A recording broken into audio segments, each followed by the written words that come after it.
we're back for a Silmarillion film project. And in That's right. particular, Nick and I are here. That's right. It's a day of celebration. The villains bring everybody out. That's true. That's true. You can't miss that one. That's right. That's right. As yeah, so because we're nearing the end. This is the penultimate session for our pre-production planning sequence when we go through and figure out big picture what we want to do with all the things. And the biggest sort of section, the biggest topic or set of characters that we haven't really talked through yet is the villains. And so that's today. We're going to be looking at Morgoth, Sauron, Gothmog, Glaurung, especially, and possibly some other things. So that's once we figure out what they're up to, what we want to include in the story, like in the show itself of what they're up to, then we will be ready for in our next session. We were going to be planning to do the official map and do the outline, the episode outline, ready to move forward into the season. So that's pretty exciting. All right, quick announcements. We have a huge array of events coming up. In fact, if you go to blackberry.signumuniversity.org, you will find that we have almost all but one of the moots for 2026 now posted. There's like 10 of them still to come this year. So lots and lots going on. Of course, Mythmoot is getting closer and closer. Mythmoot is June 25th to 28th. That is our annual retreat in Leesburg, Virginia. Just several days of leaving the rest of the world behind, entering the basement of a concrete bunker and spending time with lots of fun people and then like getting out by night to sit by the fire pits in the yard, see the local wildlife come wandering by, and possibly have the sprinklers turned on you. So these are the adventures that lie before us at Mythmoot every year that we look forward to. So we've got, of course, coming up very soon, Mountain Moot is our next moot. We just had Text Moot last weekend in Houston, which was great fun. And we're going to be in Denver for Mountain Moot on May 9th. And then Leuven, Belgium for Willow Moot on May 23rd. And then Myth Moot. And then our whole set of fall moots thereafter with Kiwi Moot on the horizon in February of 2027. And that's going to be just amazing fun. But let's talk about the villains. So I'm not even going to look at the map. Okay. So let's start with Glaurung. Glaurung, on the one hand, is the big villain character of this this set, right? You know, because of course the Turin story is sort of the dominant story of these two seasons, season 8 and 9, and Glaurung, obviously one of the major, one of the primary antagonists of Turin. But of course, Murray, as you are pointing out in our slides, we're not actually getting Glaurung doing anything. You know, if season 8 is going to end only when Turin arrives in Nargothrond, that's before Glaurung makes his big move. So all of the major Glaurung activity, the attack on Nargothrond and the sack of Nargothrond, the enchantment of Nienor, and obviously then finally the conflict and his death at Turin's hands that's all season 9 material. So we do need to be thinking about setting that up.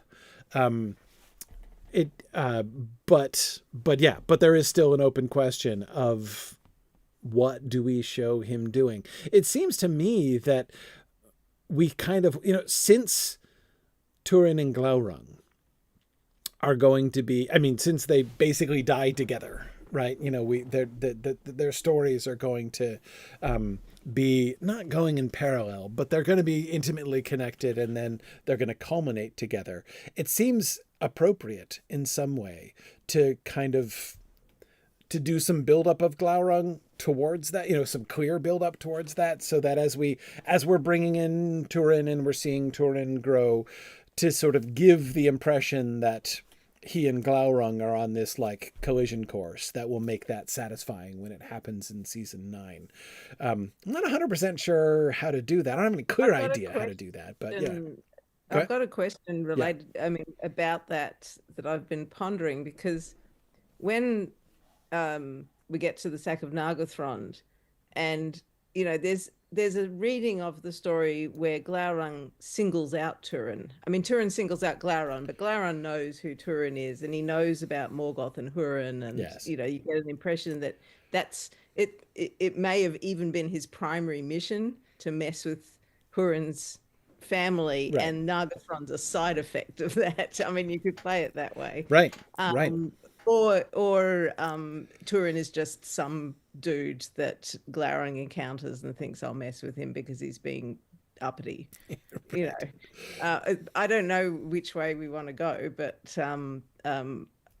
that if part of his mission is to mess with Turin, then that should be set up in this season, I think.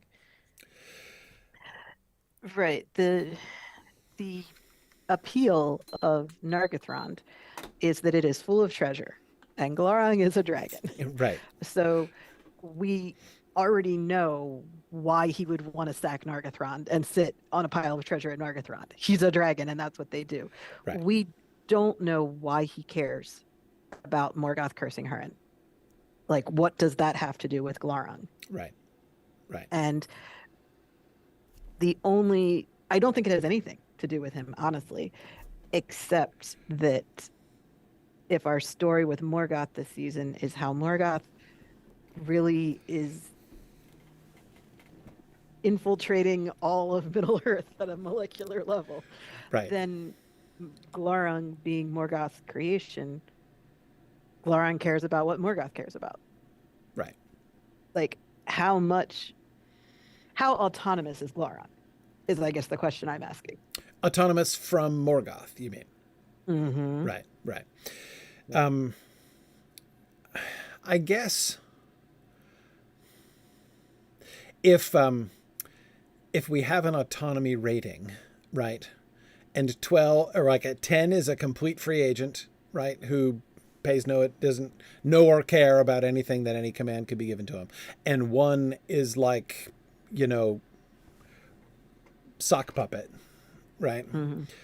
Then I would say Glaurung is like a 6 or 7, basically. Right. He's definitely not at the level of the orcs, who are occasionally mindless slaves and occasionally not, depending on the part of the story we're in.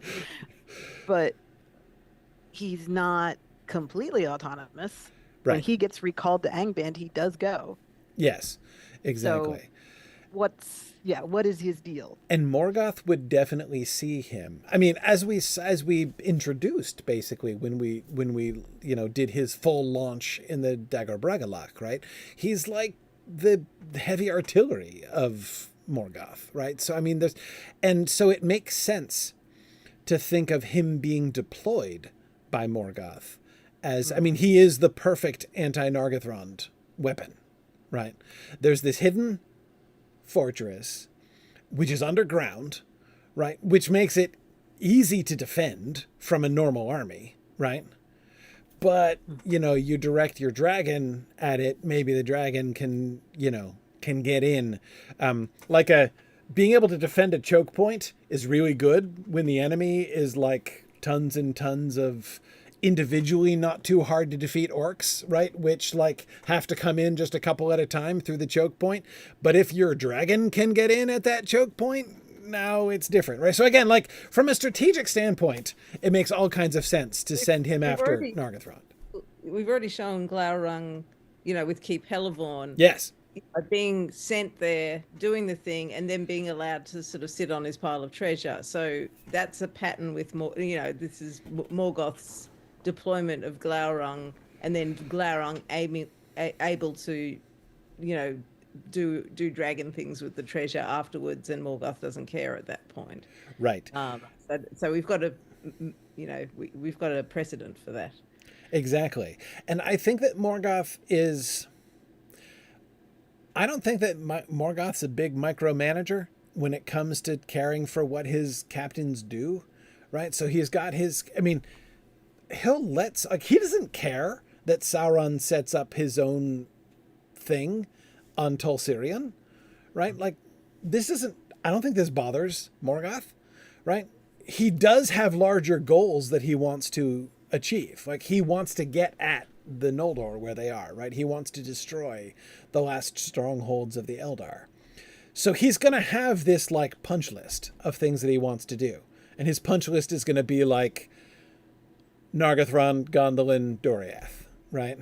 Not necessarily in that order, but like those are going to be, I mean, but other than that, other than the fact that he wants to achieve the end of taking down those strongholds that oppose him, he's not going to micromanage other than that. Like, rule a kingdom, sit on a pile of do you, Glaurung? I don't care, right? This season, we have the sack of the Havens as the manifestation of that. I want to destroy all the elf strongholds. That's the easy pickings, right? Right. That's the easiest one.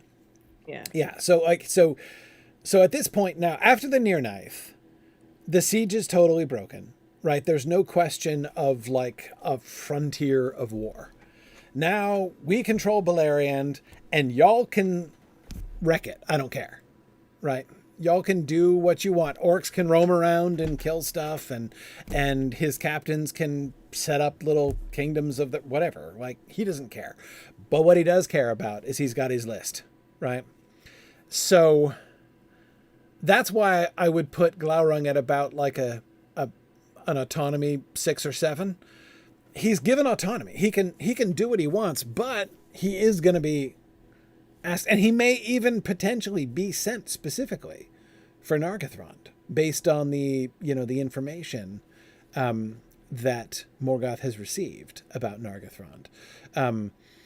He still can't move against, like, he has no way to approach Gondolin yet because he doesn't know where it is yet, and he has he's not going to believe that Glaurung can make it through the girdle. So, he can't attack either one of the other two. So Nargothrond is the obvious option. He knows it exists. He has prisoners from Nargothrond, right? He knows it exists. And from the prisoners, he could have gained enough information to realize, yeah, Glaurung is the tool for this particular job. Much better than like Gothmog leading an army of orcs, basically. That's another option, but that's not as good an option. Let's send Glaurung, and he can have orcs too, right? There's, there could be a battle in the field and a bunch of orcs would be helpful, but let's send the dragon. So Nargothrond doesn't have a bridge yet. Right. And so, I mean, I know that's a next season plot point, but how, like, it can't be seen as too easy to get Nargothrond at this point because the bridge makes it easy. Right. Yeah, exactly. And so it's not so I would think if we did, and we can decide whether we want to show it or not, but if we're imagining the moment when Morgoth basically commissions Glaurung, right? Okay, Nargothrond, that's your job. I'll give you a bunch of orcs, go take Nargothrond. That's not going to be a trivial, it's not like a go get it done right away.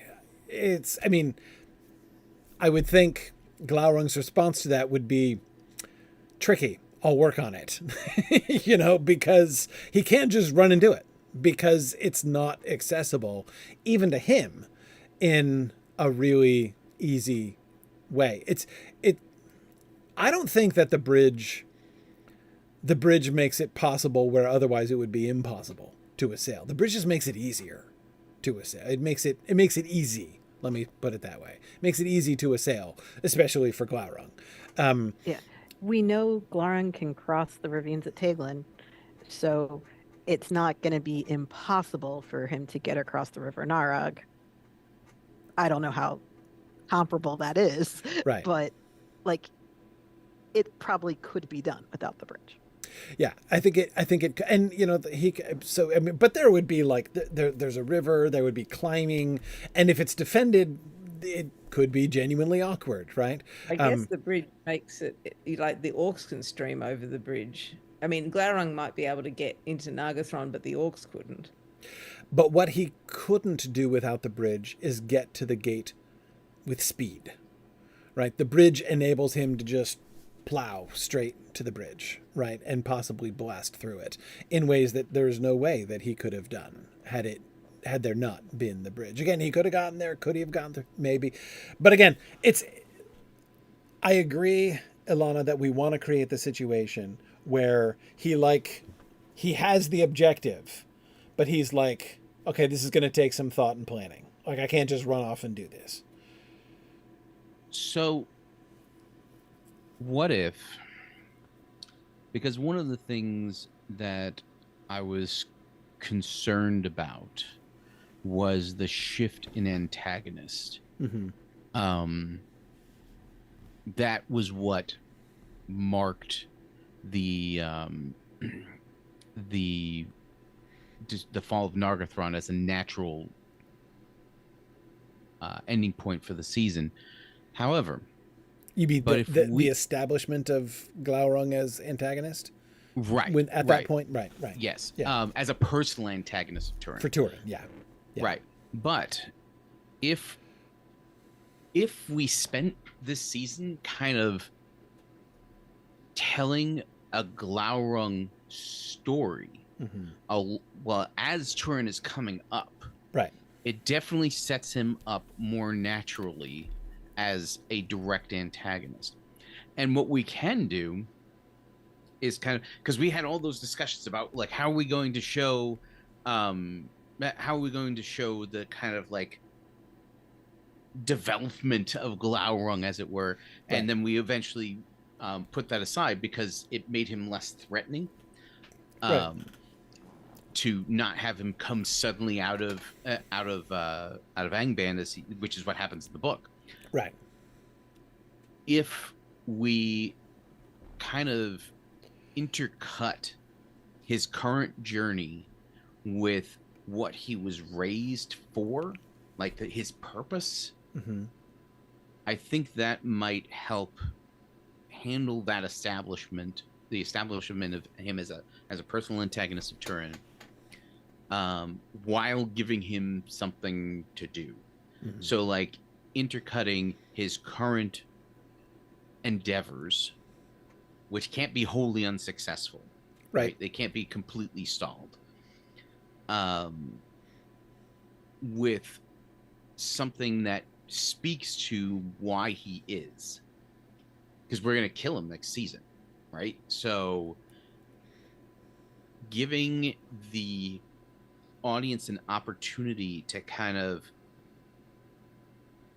feel him as more than just the unstoppable force that we have created thus far might be really interesting, right? And might make him a more natural foil to Turin than he would otherwise be. Yeah. I just thought of something that Glaurung can be accomplishing. He could be finishing what he started before. He could be mopping up the Fëanorian strongholds in the east. Yeah. Because not Himring. Is Maedhros still there? Nope. So yeah, I mean, I'm kind of thinking we have because we've left the Fëanorians. I mean, or the Fëanorians have been left in this awkward sort of middle place, right? On the one hand, their army gets shattered at the Near Knife, but they all survive, and they all sort of retreat in good order, basically. But they can't just go back and resume the siege in East Beleriand because there aren't enough of them. But they're also, I would presume, not just going to be like, well, let's pack it in and leave all of our strongholds behind on day one, right? Like, in other words, like if we could imagine this transition, if the end point is going to be the Fëanorians have been driven entirely out of East Beleriand, like northeast Beleriand, and have all had to take refuge in their camp on Arab in the south, we could have an intermediate step between there where they've come back, they're much weakened, maybe even trying to consolidate, like let's all gather at Himring and abandon the rest of it, and Glaurung could basically drive them out. This also continues the Maedhros Glaurung thing that we've been doing. Yeah. And shows having their weakness. Right. Maedhros showed up in Glaurung's home turf, and now Glaurung could be like, hey. Right, exactly. And how much more impressive will Turin's feat then be? Right. If he drives Maedhros and the rest of them out and they cannot stand against him. Yes. Because we showed Glaurung skip Himring Yes. in the Dagger Bragalach. The Yes. whole reason Himring didn't fall was because Glaurung went for Keep Hellborn. So if he did go for it, that would explain why the Fëanorians are not at Himring right now. Because we do need that story, because It's the obvious thing for them to do. we haven't shown that fortress fall, and they wouldn't just be Why like, would you "Nah, leave we the strongest don't care about fortress in Himring Beleriand? anymore." Yeah. Yeah, we've decided we don't like it anymore. Let's all move south. Yes. Yeah. So I agree. We need that story, and Glaurung needs a story, and that fits. Yeah. Yeah. It would definitely fit the bill of having him accomplish something and to build him up as an antagonist. So the season could culminate with the assignment of Nargothrond. Right. So that 'Cause it's we'll a have natural place Turin to go. headed to Nargothrond, and Glaurung being told to go to Nargothrond. We will be setting up. Right. That come. future collision. Actually, sorry. Yep. Go ahead. It's a consequence of the way we've told the story of Glaurung so far that Maedhros is in fact his antagonist. Yes. Right. So resolving that conflict. So we have to, I mean, so the viewers are used to a Maedhros Glaurung standoff with, sometimes one is in the ascendancy and sometimes the other is, and that was Maedhros's main. It was such a huge part of the Union that Maedhros was in charge of the anti-dragon development project. Yes. And so we need to do something more than just chase them out of Himring to move Maedhros off that jobs to enable us to plausibly set up Turin and Glaurung. We definitely showed that Maedhros was falling apart after the Near Knife. Right. So if we want to say the loss of Himring is the final step to Maedhros no longer ruling an army, ruling his brothers, making decisions, doing anything useful for the rest of the story, I think the loss of Himring would show the fall of Maedhros as well. Exactly. I mean, and really help us to have, when we talked about the Fëanorians last time, we basically just had a huge gap between seeing Maedhros in that sort of fey, suicidal, totally falling apart situation at the end of the battle, and then just when next we join the Fëanorians, Maedhros is out, he's still a mess. And we were kind of talking about how to establish that a little bit and establishing more clearly his relationship with how Curufin is taking over and stuff.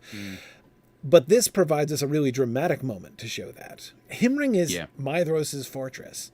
And so and also it would make some sense that even if he's a mess after the battle, all of the brothers are not going to just be like, well, we're so over Maedhros, right? I mean, everybody else is going to be over Maedhros, but his brothers won't all necessarily immediately just be like, okay, well, we now all can agree that Maedhros sucks, right? However, so we'd have this transition at Himring, right? This transitional phase at Himring, where Maedhros is still A, in charge, but B, a complete mess, right? Yes. And Curufin is like, okay, you're in charge, but you're a complete mess, and I think this is a bad idea. And then Glaurung comes, and this is Maedhros' thing, right? Ilana, as you say, this is his job. Okay, stand up to Glaurung, defend Himring, and then he can't. And then after that, Curufin's like, okay, we're done. We're done. If he doesn't even come out himself, right? If he leaves the defense of Himring to his brothers and will not come out, then it makes it clear that, because we've done a lot to build up Maedhros, and what we don't want to say is actually he wasn't really all that in the first place. We're saying this is how far he's fallen. Exactly. And so by not even going out and facing Glaurung, by leaving it to his brothers, and when he does come out, having him sound a retreat, because he can look around and be like, oh, okay, yeah, we're Right. we're toast. Yeah, his falling and failing has to either be his death or something like that, right? I mean, like conveying that he has failed. And I agree, it can't just be like, well, it turns out that Maedhros could never have done it in the first place. I agree. Right. We do have to show the change here. Yes. It's a little bit hard, though, to see. When last we left Maedhros, he was seeking death. Here's a marvelous opportunity for him. Yeah. Why does he turn it down? Yeah, that's fair. It seems likely to me that he wouldn't just refuse to face the dragon necessarily, but whatever he does is going to be unsuccessful. So Glaurung can take him now, basically. So all of his, I will face the dragon, I can do this, I'm going to do all that. He doesn't have it in him to take out Glaurung any longer. So even if he tries, he fails, Himring falls. So whatever he does doesn't work. He doesn't have to give up at the beginning. He could try his best and still fail. Because his best is no longer. What if he tries and fails and Glaurung refuses to kill him?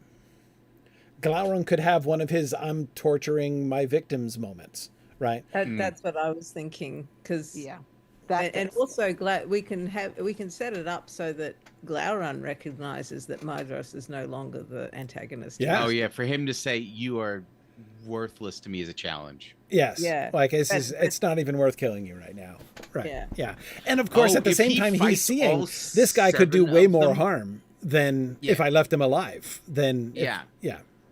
If he fights 7, there's only 6. There's only 6, right? Like I was no, that's wrong. We wrong. killed one a long time ago. We killed one already. Yeah. If Glaurung is like taking on all 6 of them, and like beats Maedhros down, and is just like, this is pathetic. Like, do better, dude. Get on out of my fortress now. Right. Yeah. He could let them leave. Right. I will again, say not that like dragons don't have mercy on their foes. Right.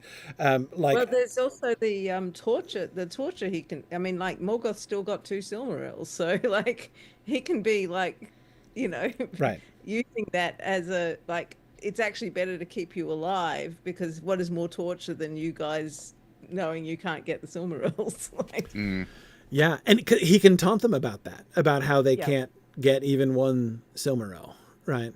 And which sets up their request to Doriath. And I think could you please just give us the Silmaril? He taunts them with Doriath, doesn't he? Right? Like he would totally do that. Like that's a total Glaurung move, is to be like, so like the girl next door got a Silmaril, but you losers have never been able to get even close to one, right? And now there's that Silmaril just sitting over there, and here's you guys wasting time and doing nothing. You sit. Here you sit. Yes. Now that's really good, because that actually makes Glaurung the foundation for the Kinslow. Yeah. Yeah. And it does give him something to do that affects the outcome. Yeah. Yeah. No, I think this could really work. And that, like, for Maedhros to be defeated but not killed makes it even harder. Like, makes it even worse. As far as, like, his leadership is concerned, like, he's got nothing left. As far as his own personal, like, you could see how that would lead him from, I am seeking a death, though still a dramatic and heroic death, to like a much more depressive, I can't do anything, there's no point in any of this anymore, I'm going to retreat off and live in Amros's yurt, or another yurt like Amros's yurt. Actually, after Himring, I feel like that's probably what they're all doing. Mostly, mostly. And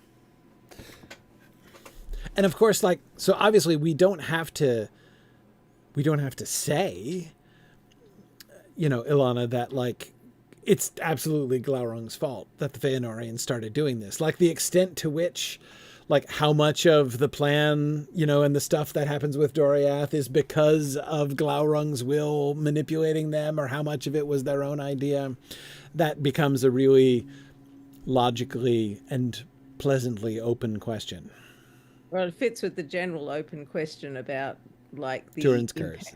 Yeah, and the effectiveness of Morgoth, Yeah. like if as Marie says, we're starting to do the Morgoth ring thing. Mm-hmm. Yes. Then this is, Glaurung is an instrument still of Morgoth, at a rating of 6 or 7, as you say. Right. So it's still his instrument.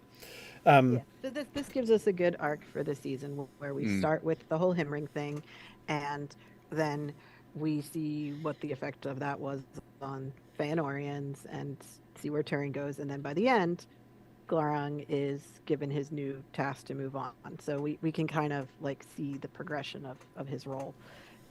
Yeah. So I think that's good.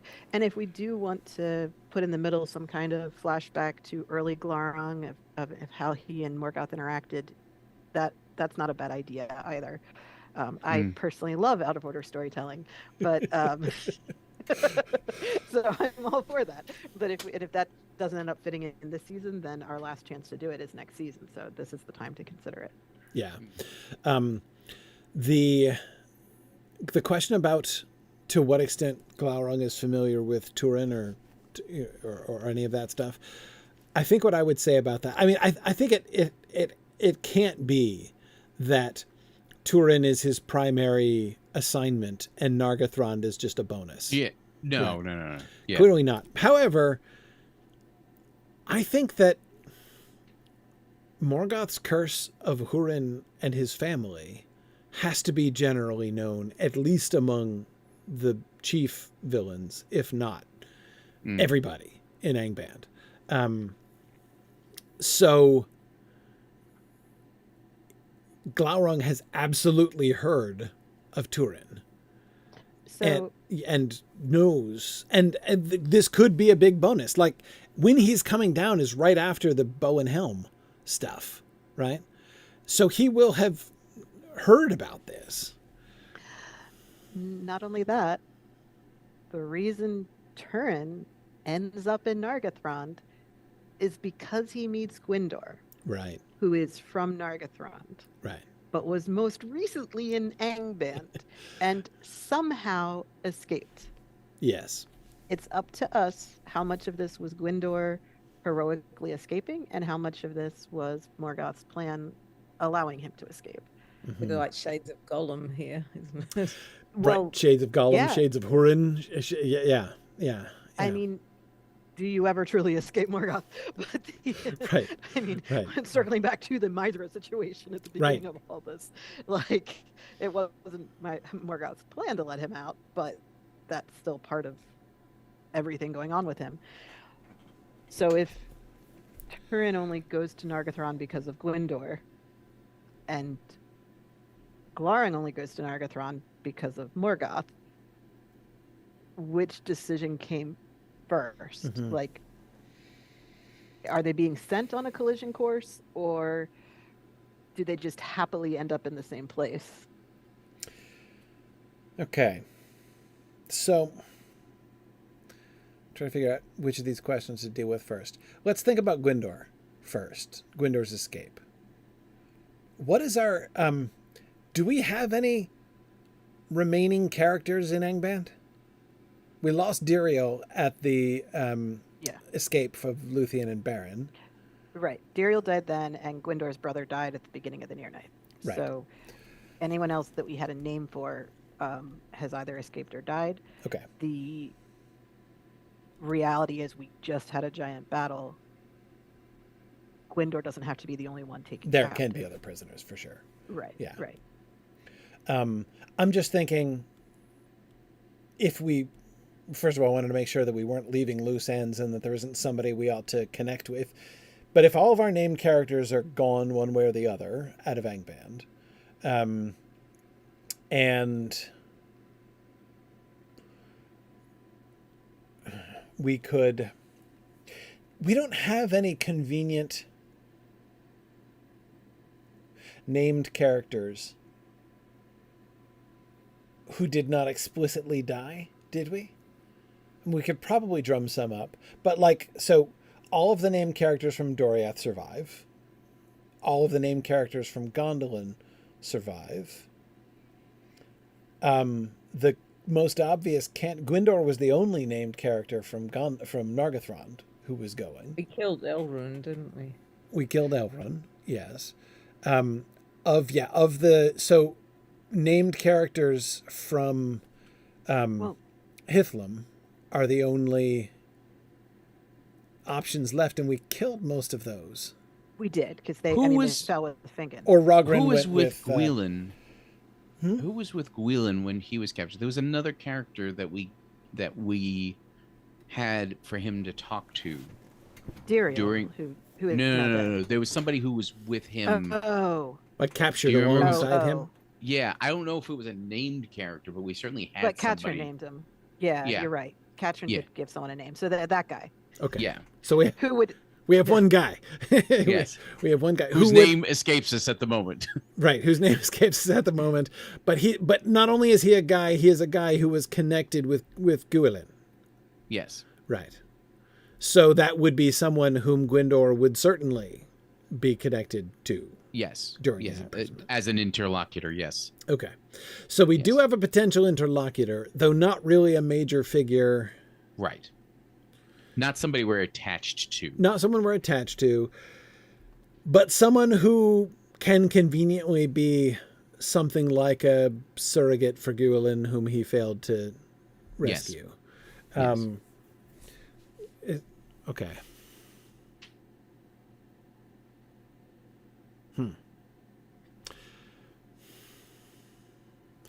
So I do kind of like what Marie was sort of implying with the anybody who escapes, you can never really know to what extent. Yeah. You know, whether they were to what extent they're doing the will of Morgoth after their release. And when Gwindor returns, like, he's not allowed in the councils of the king. Like, nobody trusts him. Yeah. Like, people are glad he's here and glad he's alive. Yes. But nobody's ever going to trust him again, which is possibly part of the reason why, what's her name? Finduilas is like, no way, dude. Yeah, no, this is so over. Yeah, exactly. Yes. So I think it seems like the best thing that we could do, since we don't have an obvious reason to do one thing or the other, like there doesn't seem to me to be any clear essential plot-based reason why it's better for us to have him be an escaped hero or better for him to be, an explicit stooge. I think the best thing is to have it be uncertain. Have him escape and not show his escape. Like, I think we don't meet him until he's like, on the lam, basically, and he says that he escaped, and we're like, probably he escaped. Sure, maybe. We know as viewers that, because we've shown with, with the different, spell of bottomless dread and, the sleeper agents and all of that, everybody knows this can happen. Yes. With an escapee. Yeah. So I agree, we don't need to be explicit about it, and we can leave the viewer to imagine which it is, because they know what the options are. Right. And give him things to do that are a little sus, right? Like maybe that he had perfectly good and honorable reasons for doing X, but... Well, and especially when he gets back, he's going to have a lot of good reasons to be kind of salty and kind of resentful after he gets back, right? Because he's not trusted, and because he's excluded, and because Finduilas has turned away from him, and so there's a lot of reasons why he could have negative feelings, which could manifest themselves in ways that look, that make him look, even susser. Even susser. Exactly. Yeah. Yes. Yeah, I like that. So basically, in other words, we tell nothing more than the book tells in the end. He meets Turin and says, I'm an escaped thrall. And we're just like, okay. Yeah. We have precedent for that. That happens, right? Like, that could be. Right. But is this Rogren or is this Anile? Or don't know. Ethellos. Yeah, exactly. Yeah, or Ethellos. Yeah. Like there's just so many different ways that could have happened. If we want to down the track next season, we can have him tell the story of how he escaped at some point. But yeah, I mean, my own impulse, like, I would kind of like, I would kind of like to make him not a sleeper agent, at least certainly not a conscious one. Right. The question of whether or not he is an instrument of Morgoth's malice against Turin is a different question from whether or not he's a sleeper agent. But a secret new possibility. Exactly, right. That he is, that there is some way in which he's been marked, like some kind of like vulnerability that that makes him, I don't know. But yeah, I mean, this could be a new sort of case, but I would kind of like to, I think the text goes out of its way to give Gwindor a good death, right? To sort of show that, I mean, he speaks with bluntness and honesty to Turin at the end, right? And of course, if you compare Gwindor's last words to Glaurung's last words to Turin, there's like some similarities there, you know. He's not as harsh as Glaurung is, right? Or I'm thinking of the speech that he gives to Nienor, that Glaurung gives to Nienor about Turin. Anyway, so he's firm and harsh. He gives Turin some harsh truths, but still, I feel like he has a good end, and my impulse is to give Gwindor a good end and sort of justify him in some way. But that doesn't mean that he's not involved. Again, here I think of Mablung's words, right, about being drawn into the curse of the children of Hurin and slaying with his tidings him whom he loved, right? Even there. Or Hurin taking the Noglamir to Doriath. Yes. And revealing the location of Gondolin. Like, Hurin wasn't trying to be Morgoth's agent in any of that. Right. But he ends up being instrumental in taking out the last two strongholds of the elves. Yeah.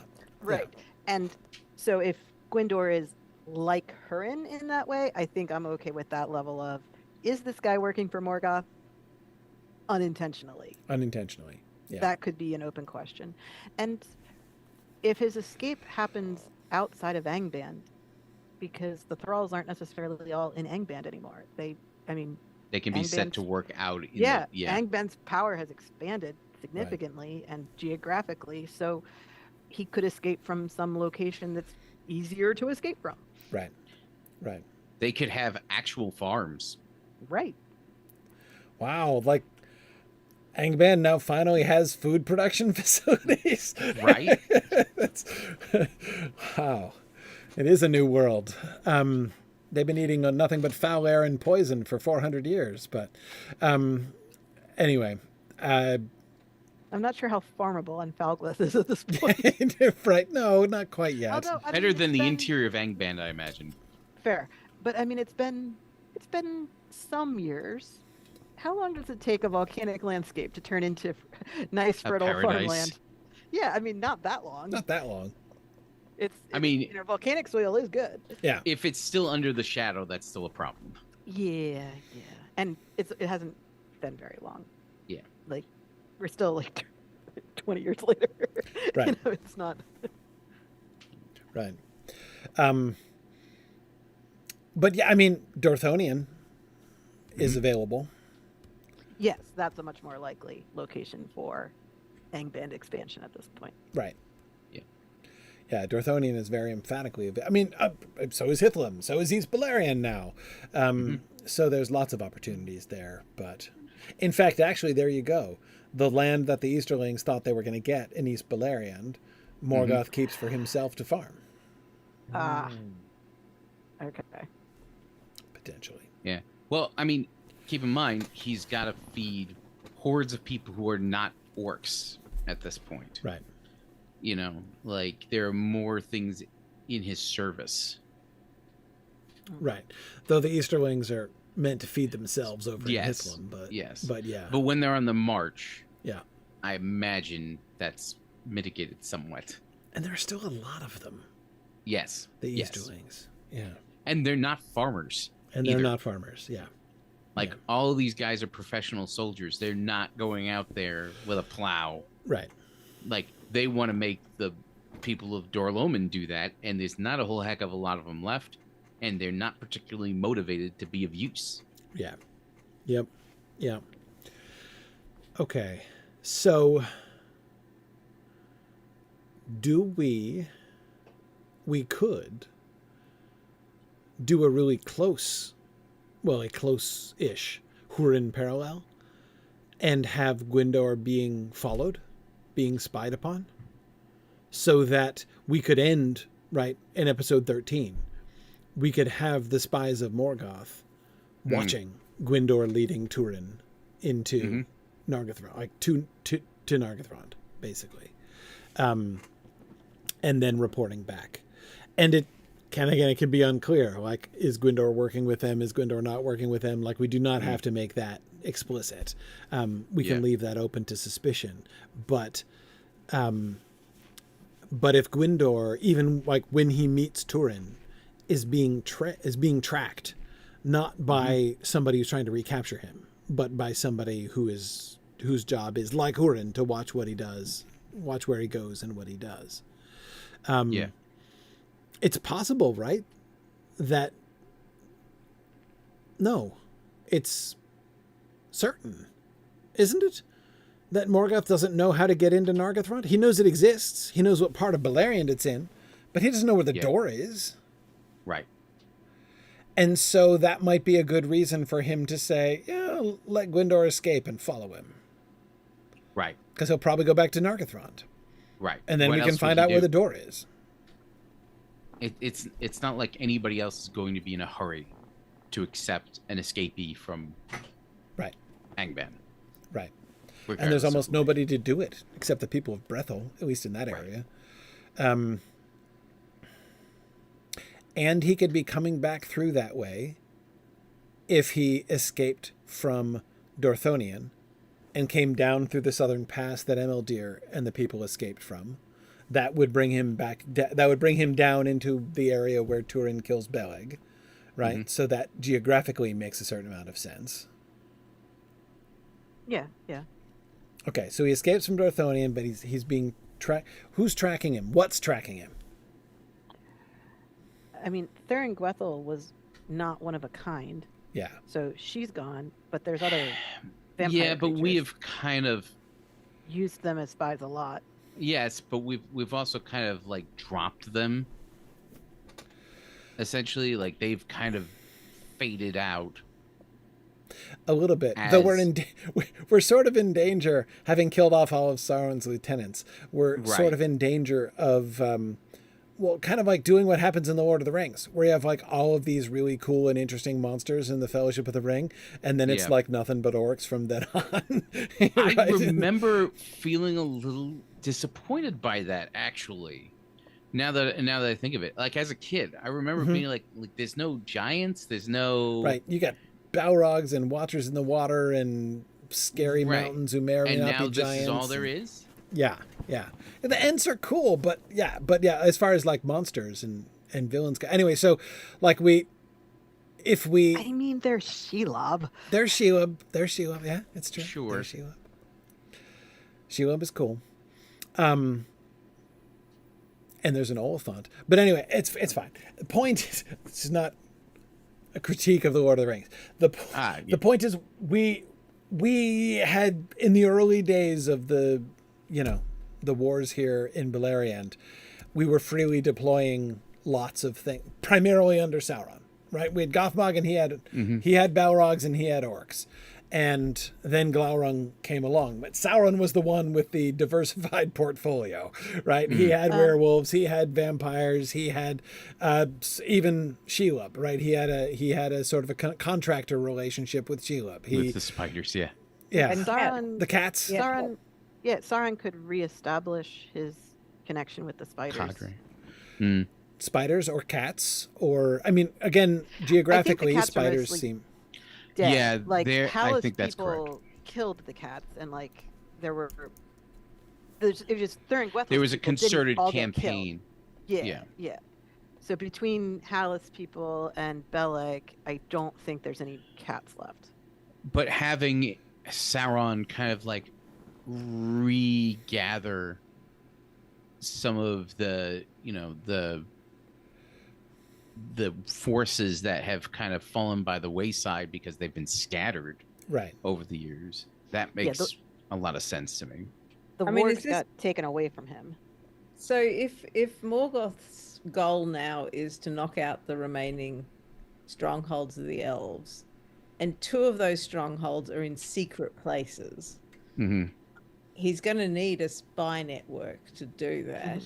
And Yeah, I mean, and I the guess- third is surrounded by the girdle, so good luck. yeah, getting yeah, in. but he knows Yeah. where that's a known quantity, you know, like Right. we know, And a he different knows kind of that. problem. Yeah. Yeah. But you're right. Yeah, with so I Nargothrond think and- like it makes even more sense that he sacks the Havens at the beginning of this season because they're the easy pickings for elf strongholds. But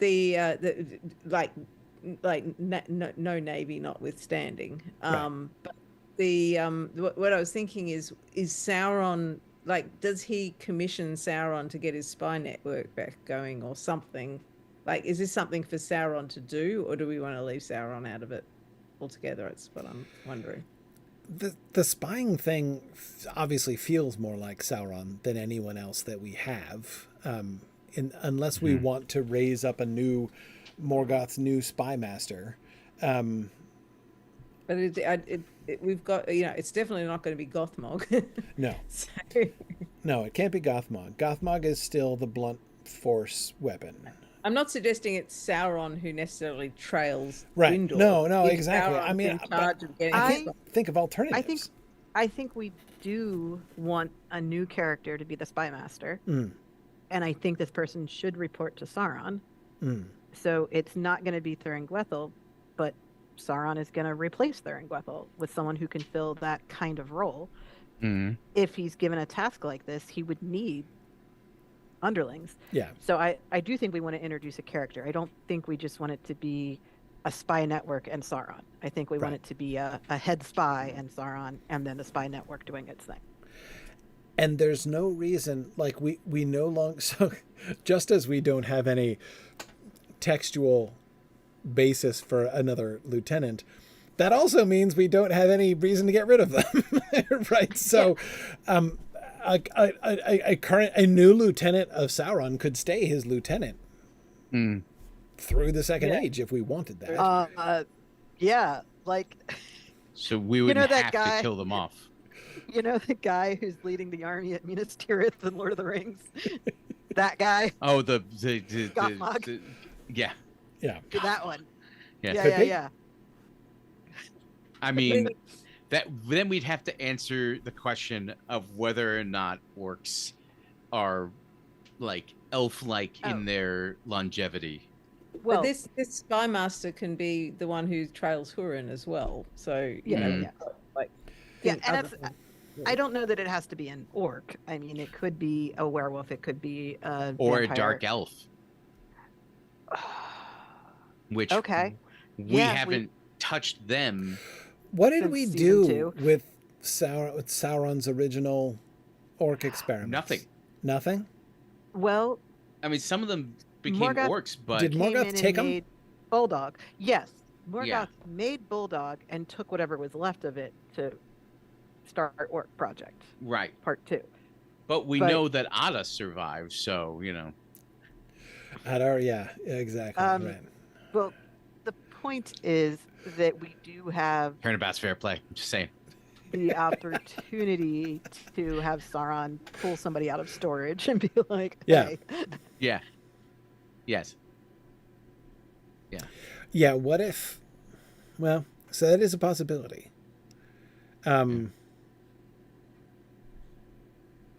Adar makes me a little leery to do it, actually. I'm just. Teasing, but at the same But time, it's not it's not like we haven't had them before. Like we no, were I mean, there already. We totally had them before. Yeah. Wait a minute. It's someone who's related to Elwë and Celeborn was one of the captured elves that end up being part of that Yes. project, right? Yes. I don't that's think we correct. named that character, but I mean, It's Elmo. It's Elmo. I mean that's exactly who it is, which It's is totally why we Elmo. didn't name him.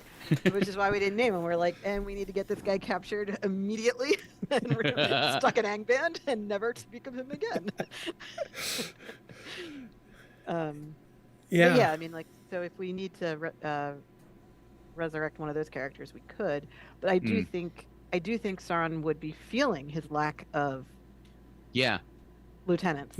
Like if he opens up the deepest, darkest hold in Angband, and some of these guys are still there, like they would be almost wraith-like at this point. I mean that I'm speculating, obviously, because like there's no mechanism that suggests that. But I would imagine.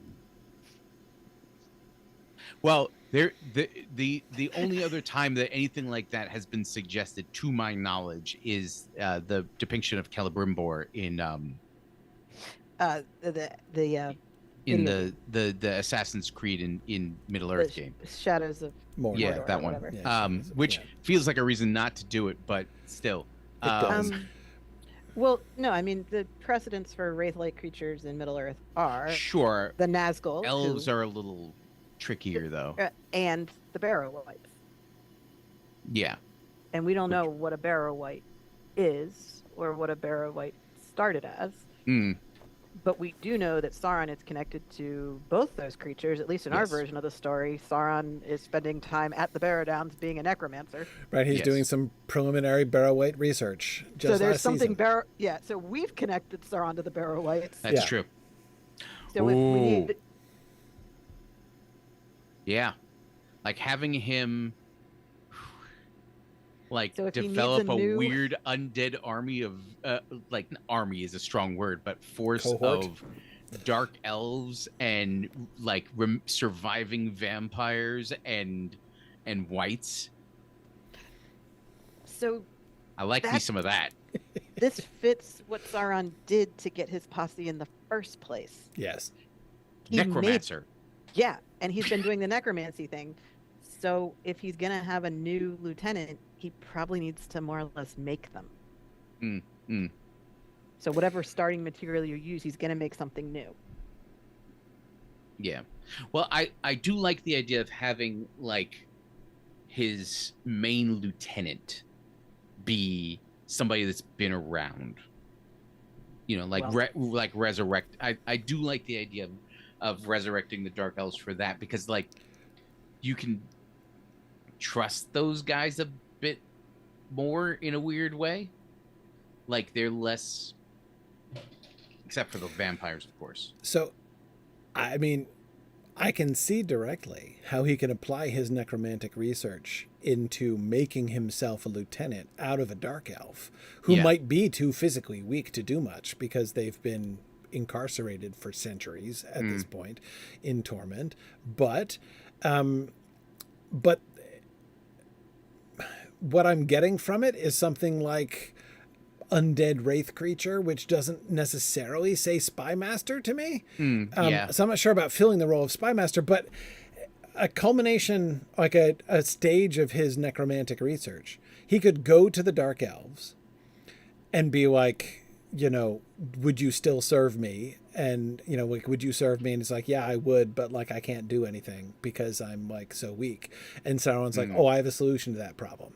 Right. So he kills him, kills his body, takes his Fëa, and who doesn't want to go, takes his Fëa, puts it in the body of a dead thing. Boom. Yeah. Proto Barrow-wight. Right. Yeah, that works.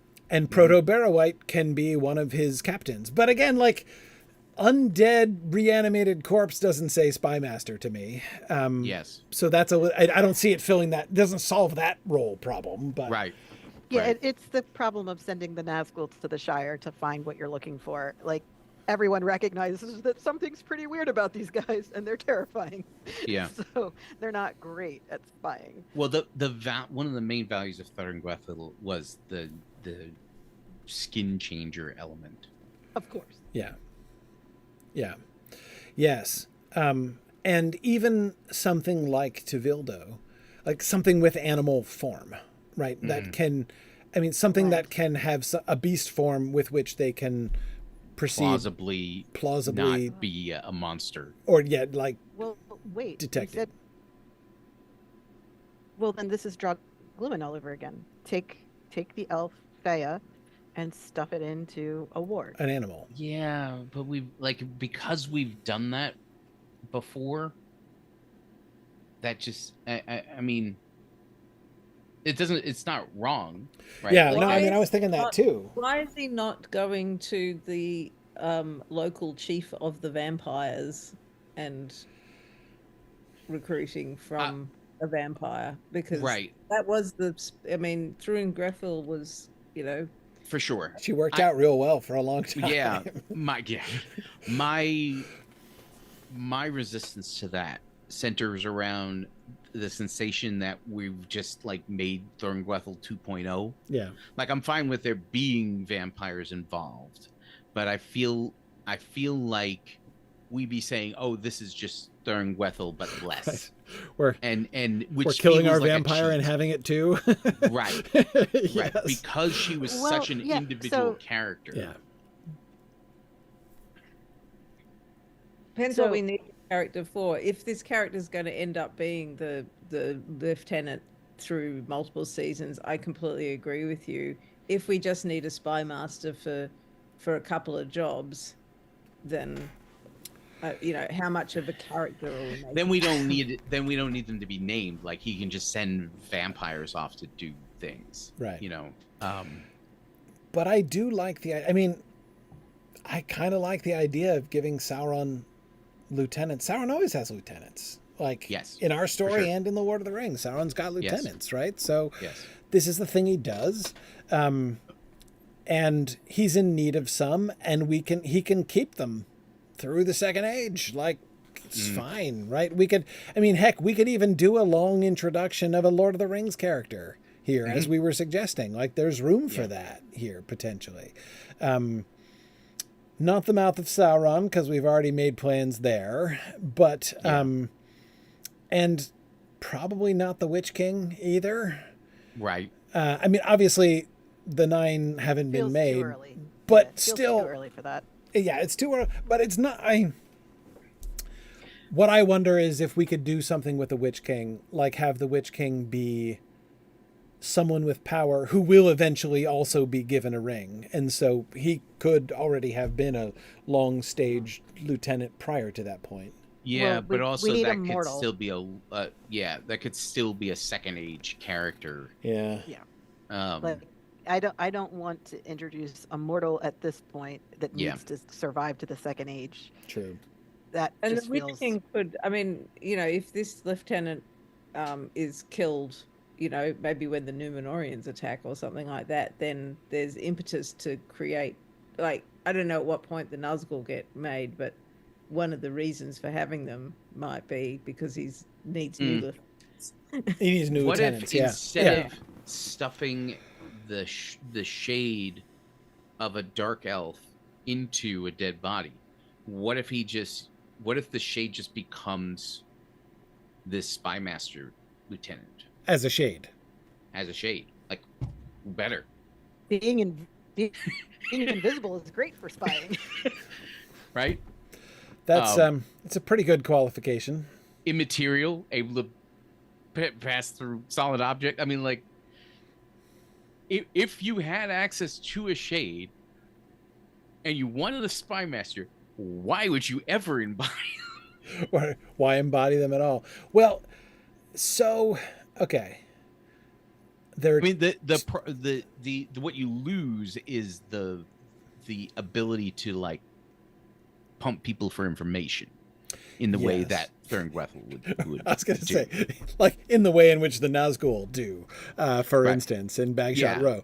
I mean, Thorngwethel was able to both be unseen, an unseen observer, which we used her during the of Valerian and its realms episode. Yep. Right. Yep. And be an agent, right? Yes. Which a shade would not be. Who could disguise herself as an Right. as an elf and interact with people as an elf. So, Yes. is there a Maya that we have overlooked? Because that seems like someone different. So let me just say quick, the problem with incorporeal shade as spy master is that, first of all, that has to have some limitations or it's going to float Right. through and find Gondolin and everything else, right? Yeah. So there have to be limitations. And secondly, the implication is there are limitations. Like, remember the Right. business that Tolkien did about, like, can the ring wraiths cross running water and that sort of thing? Right. Like, Right, I don't for sure. think that an incorporeal shade just has, like, free reign, over Right. everything. He wasn't necessarily. able to, he had to sneak the shades in to Minas Tirith, for example. So yes, and maybe having them be a spy master is the wrong move. Like, having them be foot soldier spies seems perfectly reasonable, right? Mhm. But maybe as spy master, that's not the move. And we did have, I mean, Thorin Gwethel we had essentially as a Maya. Are there still Ungoliant was initially able to take multiple forms. We Yes. did that in season 1.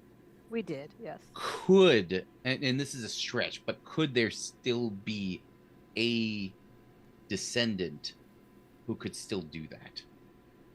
Most likely not, because of I how tend to agree. Ungoliant would reproduce, would involve Yeah. with a physical form. Like the same Right. way Luthien can't just shapeshift being Melian's Right. daughter. It's because her dad is an elf. Right. So to have that shapeshifting ability, you need to be purely Maya, Yeah, so that you can just change your raiment, right, at will. right. And you have to not be doing things with your life that gets you trapped in the form you're in. Like if marrying you've been elves. that, or having a child, Or having a child. or doing anything that is what Morgoth's been up to for the last 500 years. Right. Like, Yeah, being evil is also probably setting you up for getting trapped in your form. Yes. wait. Remember when we were talking about an attempt to corrupt Syrian? Yes. A corrupted nature Corrupted nature knew. spirit. has some merit. Mhm. Now, Mhm. there's still limitations. Yep. They'd probably be hard pressed to, I would say, maintain a physical form that it appears purely child of Iluvatar. It would Right. also be a little bit odd for them to be genuinely free range across Yeah. Beleriand. There'd no, be a that's right. geographic That's true. limitation. That's true. Okay. But it is, I mean, but that kind of thing. So, I mean, on the one hand, like, we have no theoretical shortage of Maiar, right? Like, we can have an infinite number of Maiar. Right. From But you want it to mean something. Yeah, no, you do. Exactly. And we would want it specifically to resonate. Like, To the this new ideal phase. option for a new created lieutenant would be someone that, like, immediately you're like, oh, like, I can see, like, this fits with, like, the thing that Sauron did in the second or the third age, Yeah. like, this has that now, With in Sauron's retrospect current has, era. yeah, exactly. I mean, so Yeah, his new thing is necromancy, so I do feel like the dark elf idea is a good starting point, yeah, and I do feel like shades is the way to go for what he's going to be gathering information with, but we have to limit them so that he can't find Gondolin, he can't get through the Yes. girdle, he can't do much of I anything. have no trouble believing that Shades cannot get through the girdle. I don't Right. care yeah. what else they've got going on. Yeah, Running And water or even no, finding the girdle is Gondolin would definitely be not. really, really difficult. because like you're talking about them having to like phase through miles of solid rock, hoping that it's on the other side. And I have to imagine that the Calakendi can see Yes, the shades. the Calaquendi. yeah, for sure. Yeah, right. So you do have that limitation that they're not invisible to all the elves, only some of the elves. Yes, and to all humans for sure. Well, yeah. I'm not worried about Turin seeing a shade. Yes. Right. Um. So there's an obvious, again, thinking about these like second and third age connections, like something that resonates with what comes up. Well, in Mordor, where the shadows lie, suggests itself, right? That we see him beginning to actually build a crew of shadows, essentially. Like that's what he could call them. And I agree, shadows as spies seems perfectly sensible. An obvious plan. So you have so Gwindor is being literally shadowed as he leaves and as he finds Turin in that case, right? I just came across a Pathfinder witch spell that allows the caster to turn the target's own shadow against them. Oh wow.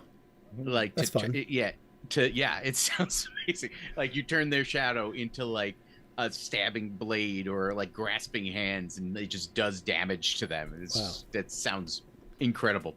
It's like Peter Pan gone berserk, but yes. But yeah, I do like the idea of attaching shades, because you can if you think about it, right? And I think this is kind of where you're going. If they can attach themselves to a person as like hide in their shadow, literally, sure, they go where they go. We would have to, again, there are restrictions, especially like they got to be real careful around Noldor, right? Because Gwindor is still a problem, because he's still, I mean, I don't know how Calaquendi he is now, but he is. I was going to ask about that. Gwindor is potentially an issue there. He's a Noldo. Is he born in Valinor or in Middle Earth? Because he and his brother were in Nargothrond. Given Gwindor's charge, that feels Calaquendi to me. This is fair. And he's pretty high up in the structure of Nargothrond. Yeah. So, like, he's probably not too young. Yes. But he's young enough to be Finduilis' love interest, and she's born in Beleriand. So that's true. So, like, she's several generations removed from Calaquendi. Well, not several, but removed. Right. So yeah, I mean, we could do what we needed to do with that, but I do like the idea of you hide a shadow in a shadow, because most of the time you wouldn't be paying attention to the shadows. But if you're doing something really weird with the shadows in the background, you could very easily let the audience know what's happening in a scene without saying anything. And yet, that whole visual image, you know, if you've established that there are shadow spies, right, then all of a sudden any shadow could suddenly be like, hi. Right. Yeah. That visual image of like this malicious evil creature in the form of a shadow joining itself into Gwindor's shadow is also a nice little metaphor for the like infection from you know, is he a sleeper agent or whatever. It almost implies him personally being infected, right? What if this is the way that he's able to hide them from the Calaquendi, right? Is by only if it can join itself to his shadow. Right. So you can't see it if it's in your shadow. Right. And if it's attached to Gwindor and Gwindor gets to Nargothrond, it maybe can't get out to report. Well, so it's I was thinking it would have to leave before he goes in, because then it would be spotted by the other Noldor there. Well, maybe. What I'm saying is, like, if the act of hiding in the shadow allows them to hide from Calaquendi full stop, right, then this shade is there, and it hears whatever Gwindor hears, sees whatever Gwindor sees, which is useful information even after the fact, but can't escape Nargothrond. Right. because nobody else's shadow gets. I was thinking that the shadow leaves at the point at which he gets the information about how to get into Nargothrond, and we can even show that when that shadow is not hiding in a Calaquendi, in Gwindor's own shadow, that it is at risk of being seen, or Detected. somebody notices something like one of the sentries or whatever as it flees to go and report, and that way we can establish that there are limitations on this. As well as putting suspicion upon Gwindor. Right. And, yeah. I would be the issue there is that it tips off the bad guys to the exact location of Nargothrond too early. Well, not necessarily, because we want them. This could work well. He and Gwyn, they're arriving at the end. 13, yeah. So the shadow then goes straight to Sauron, and then we get like the deputation. But then it's of not Turin's fault, though. That's okay. I'm not worried about that. Well, I mean, it's a pretty big deal that the fall of Nargothrond is on him because of the bridge, But the bridge is still his fault. Well, The bridge, sure. this is not related to the bridge at all. This point, this is Gwindor and Turin, and That's my point. Is that it changes the way the method by which Nargothrond falls. If we're okay with that, we're okay with that. I just want to make sure that we don't examine it before we. Mm-hmm. Well, we were saying earlier that we wanted to have Glaurung assigned taking over Nargothrond by the end of this season, Right. which is before the bridge was built. So the idea is that Glaurung gets his assignment. What allows him to carry out his assignment is Turin builds a bridge. Yes, that's what I was thinking too.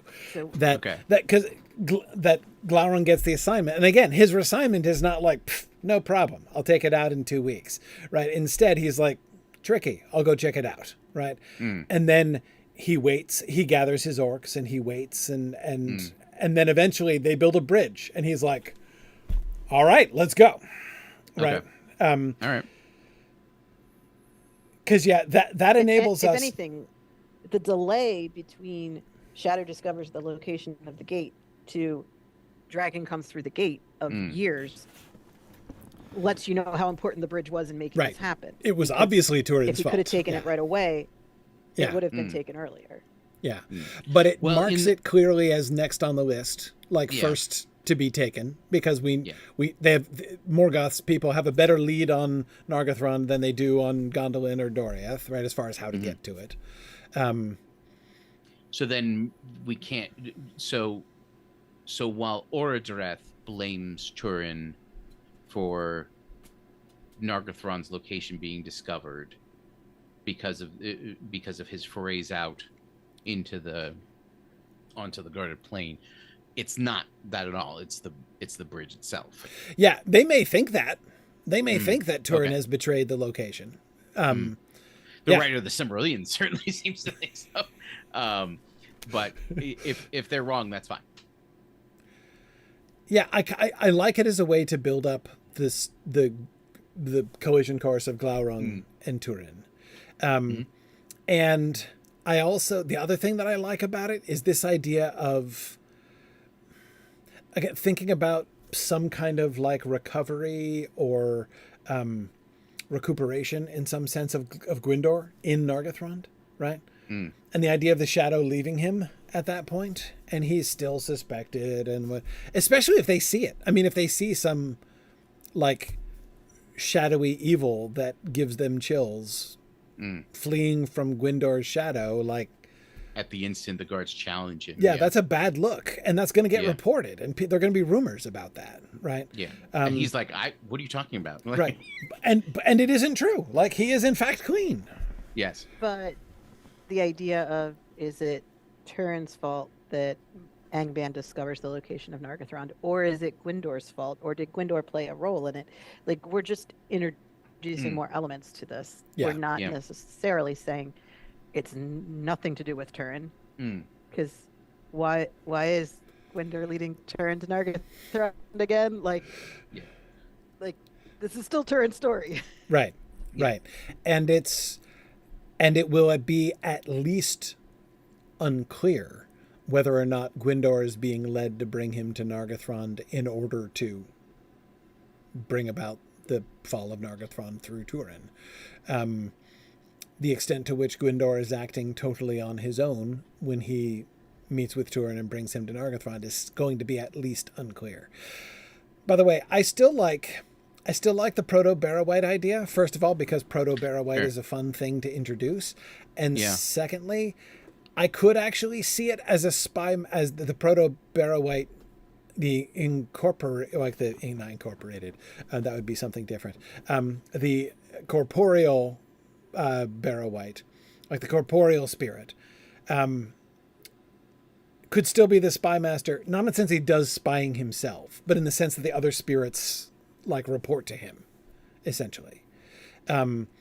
If basically the creation of the Proto-Barrow-Wight gives to Sauron an instrument through which, like, becomes for Sauron an instrument through which he can marshal all of these other spirits, right?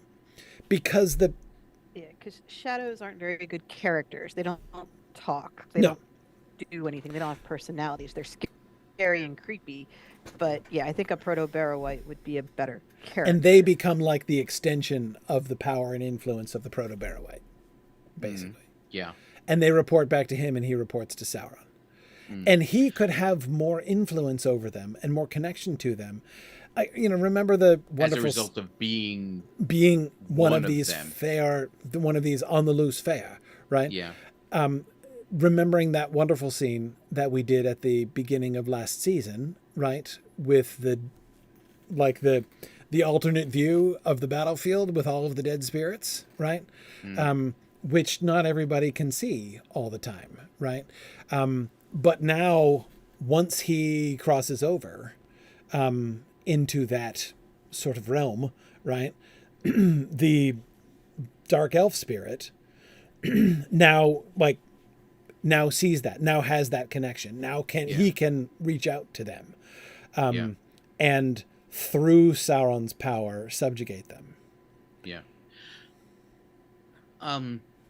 As an additional avenue, I feel like we've brought this up before, but how do we feel about the potential that the existence of skin changers is a curse created by Sauron?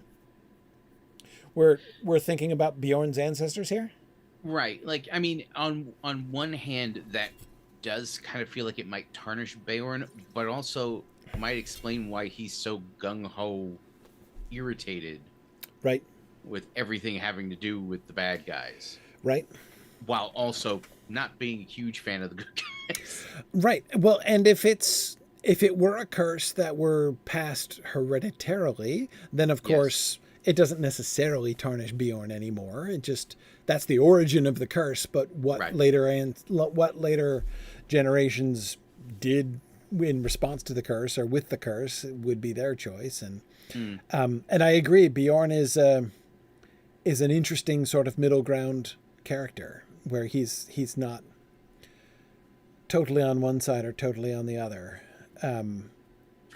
And even if we did decide that we wanted that to be the case, that doesn't necessarily mean it has to be now. I just figured it was a decent time. It does feel like a kind of a Sauron thing to do. Right? Especially with his whole werewolf thing. Werebears.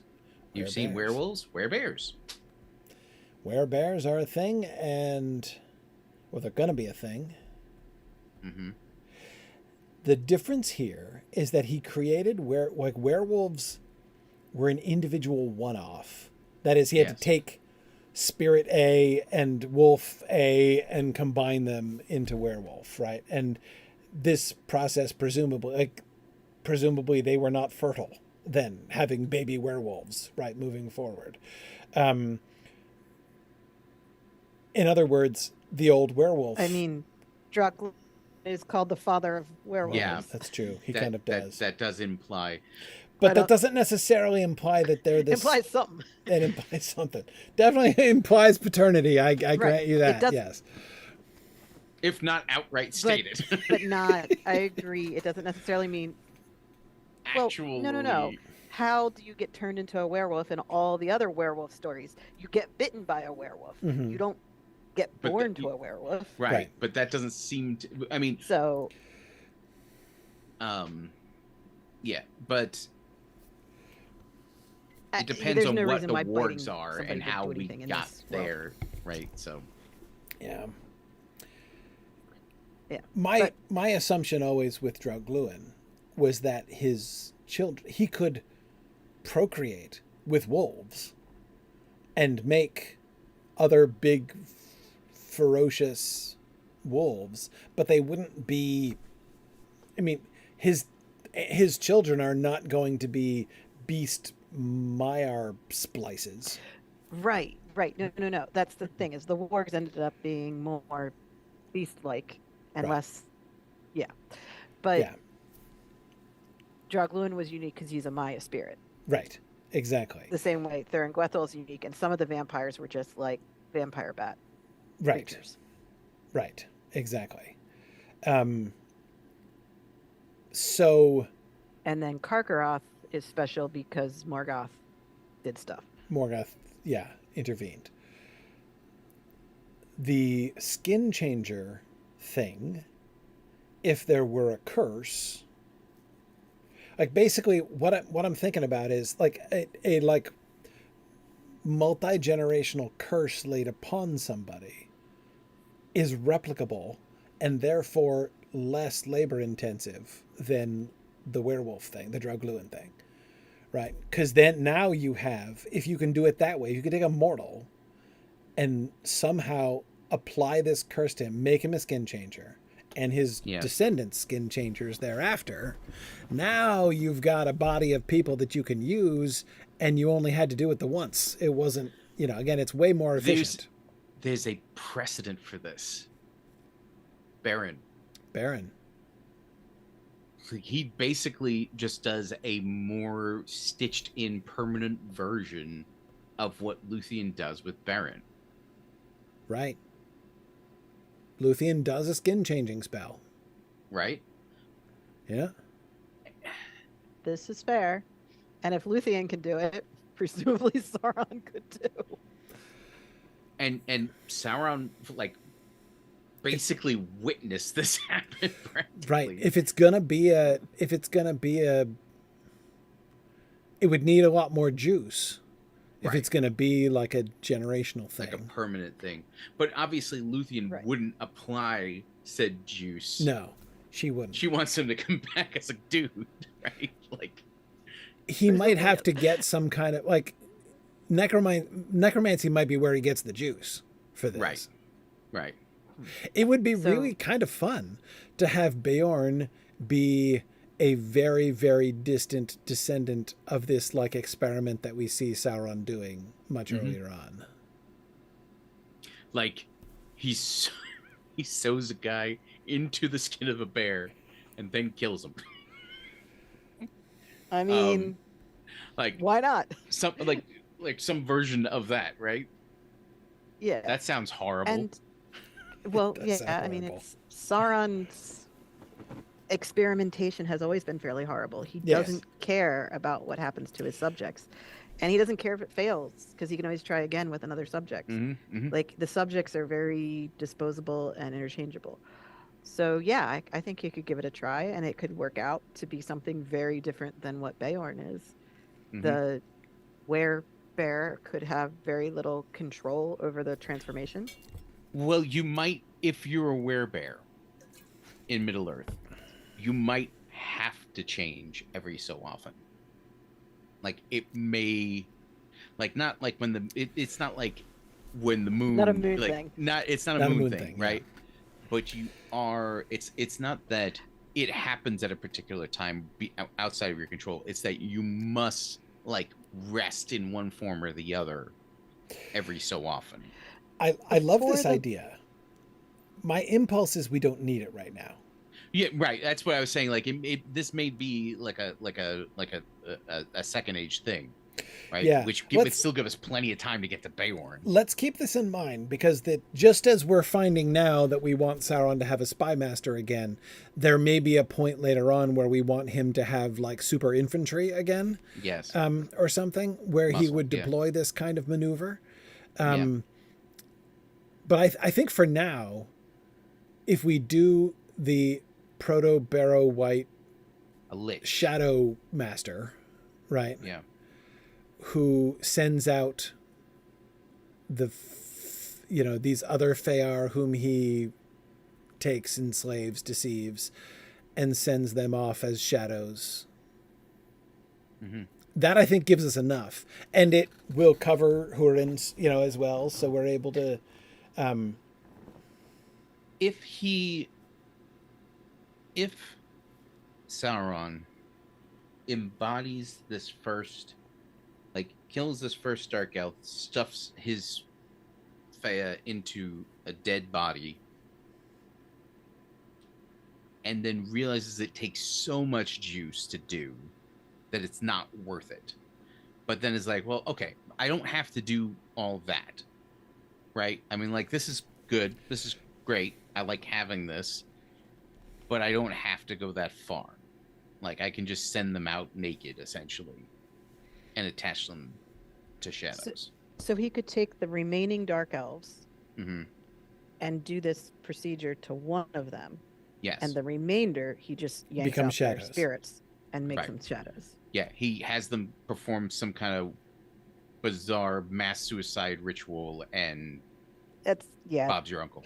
If you recall, his super secret necromantic orc project was to make critters that worship Right. Morgoth. Mhm. Yes. So that would be the culmination of their Mhm. life, Right. I guess. Yes. Yeah. I also like that fact that it limits the number of shadows, Yes. right? He So can't now, just keep doing it. yeah. So we have He- the shadow boss. By the way, the fact that we have now this undead Barrow White, proto-Barrow White person in their shadows also gives Galadriel a target for her activities later on, as we described last time. She could take out his spy network at some point, and so anyway. Yes. This Barrow-White creature that we just invented totally doesn't need to survive the first stage. No, it does not. No, it does not necessarily. I mean, it could, but it doesn't have to. And That sounds terrible. yeah. I agree. It's kind of better for him to start from scratch in the second age anyway. Sauron, Yeah. I mean. But yeah. No, that's good. Okay, so I like that. I like there's a circle. How many? 50. How about 5? 5? Yeah. Okay. Why 5? Because he doesn't use that number. Because it's the number is skipped. 1379. Yes. It's the 5. That's good. Sounds That's good. big. Okay, there are also going to be 5 Astari in the. Yeah, it's Yeah. true. There will be That's 5 what I- story. Yeah. Bring it to there. Which is And- why he doesn't use that number ever again. So now we actually have something for Sauron to be doing this season, which is quite good. Yeah. Mm-hmm. Yeah. Now, but let's go to the beginning of Sauron's story, though. What's the immediate fallout from the Nirnaeth happens, right? Mm-hmm. Sauron goes back to Morgoth and is like, so, did I redeem myself or did I redeem myself, right? I just totally handed you that victory. And we had talked about basically there being a sort of parallel between Sauron and the Easterlings, right? That he does not get the reward that he expects, just like they don't get the reward that they Oh, expect. you brought dudes. That's cute. Right. Yeah. Now what do you want me to do with these people? I can't have them just eat mud. Right. Now we've got to start food production, for crying out loud. Right. Yeah. So Morgoth he's going to be underwhelmed by Morgoth's reaction. Morgoth just kind of pretty much doesn't care, right? Yeah.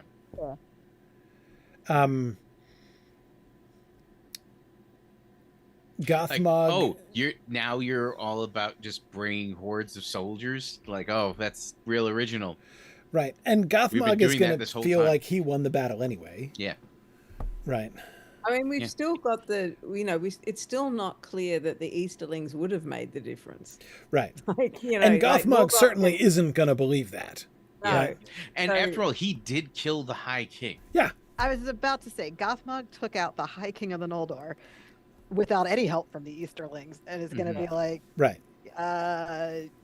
I think your Easterlings failed to defeat the entire elf army that they were up against. What are you they all about? like a whole bunch of them escaped, my dude. Yeah. Right. And not all of them turned, by the way. Right. The most dangerous ones did not turn. Right. It wasn't right. They still had this Thanks a lot. really annoying chariot cavalry, and yes. So that's going to be a disappointment. So what is Sauron's mindset then? We already showed him before, like in Silmarillion, we showed him like beginning to. We had the beginning of the,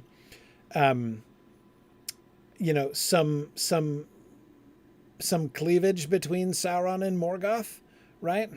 Yeah. At the beginning of season 7, after Fingolfin's challenge.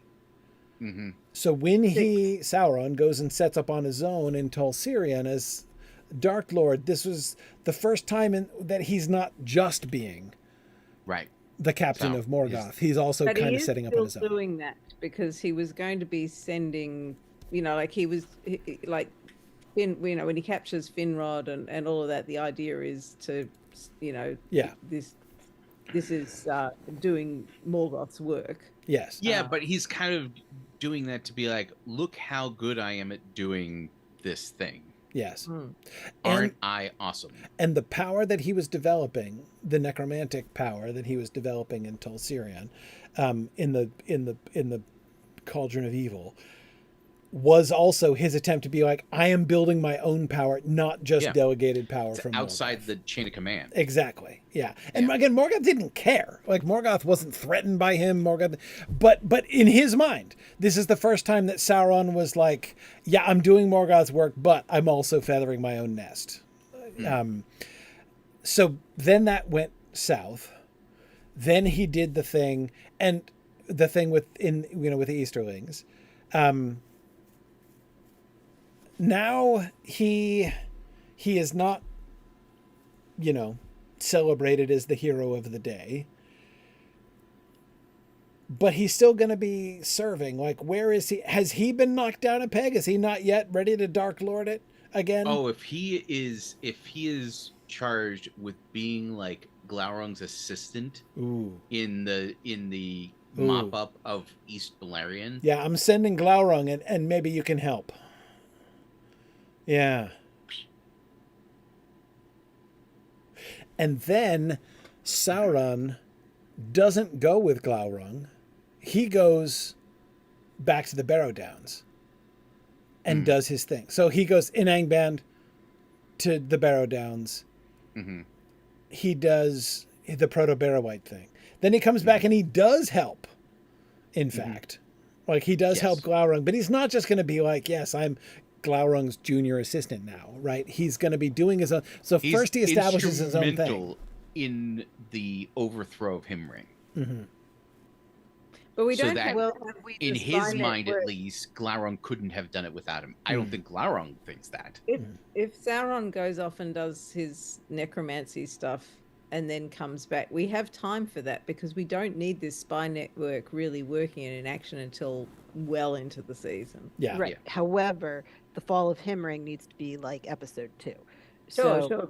But is I'm just saying. Sauron I'm going further east. Like, you knock yourself Right. out. So if he's going to help Glaurung, he has to be with Glaurung at first, and then go to the Barrow Downs, That's the right and direction. then come back. Yeah, That's the right Yeah. exactly. Yeah, it's fine. I'm just saying the order has to be switched. So for chronology. what if he goes with Glaurung to Himring? But he just like, He's bored. it sucks, right? This is the lamest thing ever. Like, he's there, he's like, here I am, if they junior set up, assistant to like, a real Glaurung. siege, like we could do the first real siege in the history of cinema. No, I don't think so. Not yet.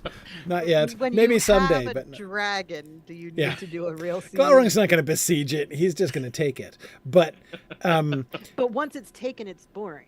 right, and even for Sauron, even like he feels useless, and I think maybe he is useless. Maybe that's the point at which he's like, As I an need to do my own thing. intellect, I've got a different plan. Glaurung and Sauron are not that far apart. Right. Agreed. Glaurung doesn't feel he needs Sauron's help. Sauron doesn't feel that he is accomplishing anything here.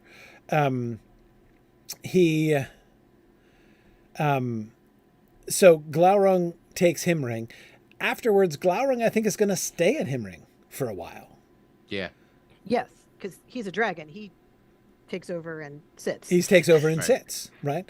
I mean, maybe Not he's going to that- work I on mean- like, how can I transport the treasure from Helivorn up here to Himring yeah, I and was gonna say, consolidate? Himring is not a full of treasures situation, although There's got to be some. There's gotta be some. there's some because Maedhros has been using all the treasures he brought from Valinor to buy alliances for 400 years.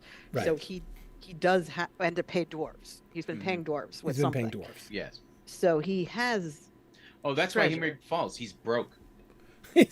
right. Well, that's among the reasons. But yes.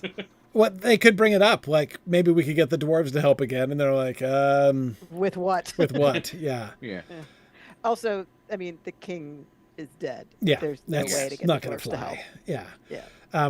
But anyway, whether he stays in Himring, whether he retires to Helivorn, whether he consolidates his mound into one giant mound, Glaurung is doing his thing, and Sauron at that point is like, I'm gonna this is horrible. I'm not gonna sit stand here and around. watch him.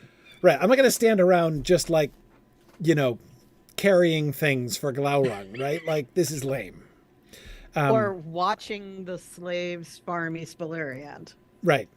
which is presumably what Glaurung is currently lord of. Right. Yeah. Yes. So this is when he's going to bug out, cross the mountains, go to the Barrow Downs, and do his own research. Well, he's got to get Got to get the he's Dark got to Elves get out. the subjects first. So he's got to go back to Angband into whatever pit they're hiding out in, and being like, "Look, I get that you've been abandoned. It's not right what's happened to you. Will you Does he still need to go to serve the me?" Barrow Downs? I mean, What's like, that? do we How need He can to doesn't go have there? to. I kind of like it, but he doesn't have to. Yeah. Well, if he wants to do his little experiment not in Angband, the main reason would be so that Morgoth doesn't witness it.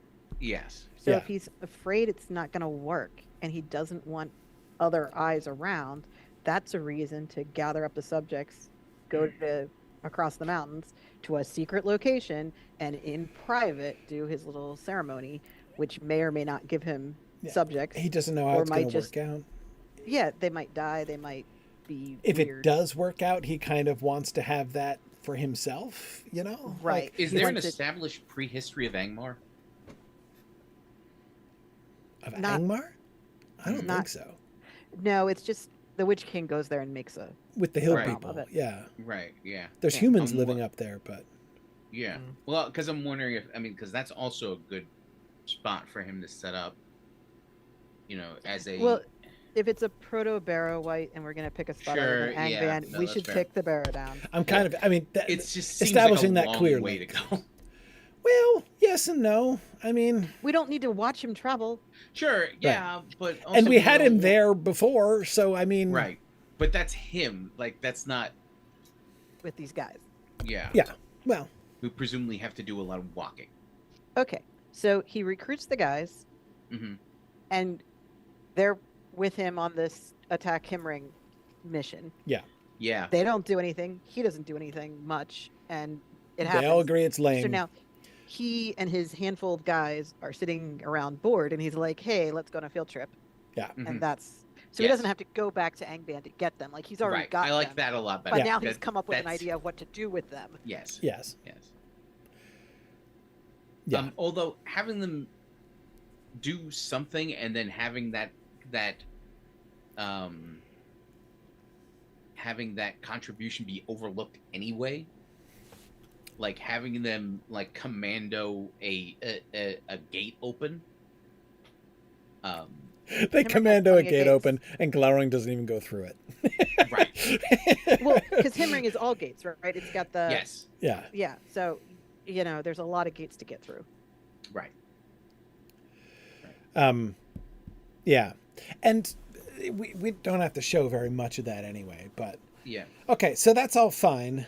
And then they go over, he does this necromantic thing, he comes back and he's like, hey, I've got... So now they're his. These are now an extension of his power. He is still going to put it at the disposal of Morgoth. I mean, he's still afraid of Morgoth. Morgoth is still more powerful than he is in any case. So he may... Like, the decision... If we want to think of the stages of his relationship with Morgoth, season 7 was, I am no longer his blind servant. Like, I'm gonna do my own thing. Yeah, I'm kind of like, I want to start a season feather 6. my own nest now. Season Yeah. 6. Yeah. Yeah. Was that 6? That was Yeah, six. that's Was This it? is the Baron and Luthien season. Baron and Luthien, This is yeah. the third time that you've referred to it as last season. Sorry. So this broadcast is getting very confusing. I apologize. The Baron and Luthien Not your season fault. is what I'm talking Yeah. about. Yes. That's why I will sometimes refer to the seasons by like what happened in them, Rather Friends than, yeah, style, yeah, exactly. rather than which. Sorry. Yes. No worries. Anyway, Yeah. right. Yes, So that's season what I 6, was talking he about. starts Season on his 6. own. Season 7, he literally leaves Beleriand and is actually on his own. Right. Yes.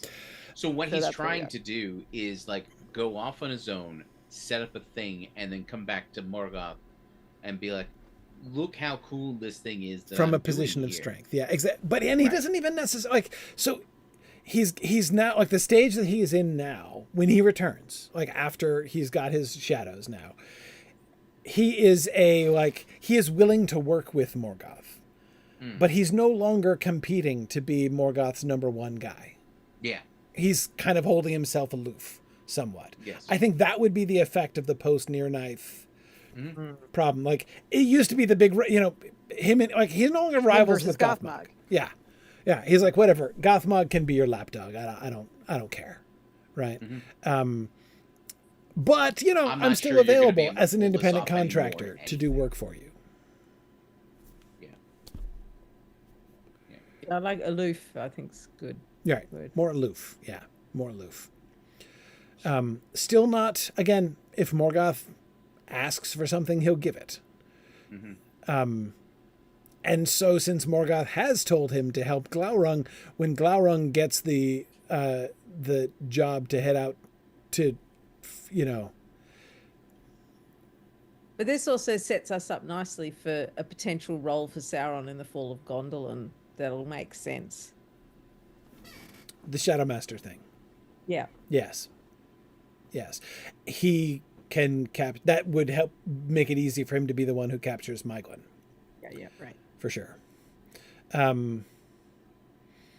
Yeah. Okay. I like it. We're mostly done, except we haven't talked about Morgoth at all, but that's fine. Because Morgoth isn't doing much. Morgoth is trending increasingly towards nihilism, right? Oh, and we have lines for Morgoth. I mean, we get like lots of dialogues that we're Right. given. Morgoth that we Tolkien can has use. written a bunch of Morgoth dialogue that we can use, so that does make it easier. In particular, the conflict with Hurin, obviously, is the biggest moment that we see him revealing himself. Do we need to make up our minds about the extent of the efficacy of his curse of the children of Hurin? I hope not. Well, we obviously are not going to say it. The question is, do we have a plan for how much it actually is affecting things?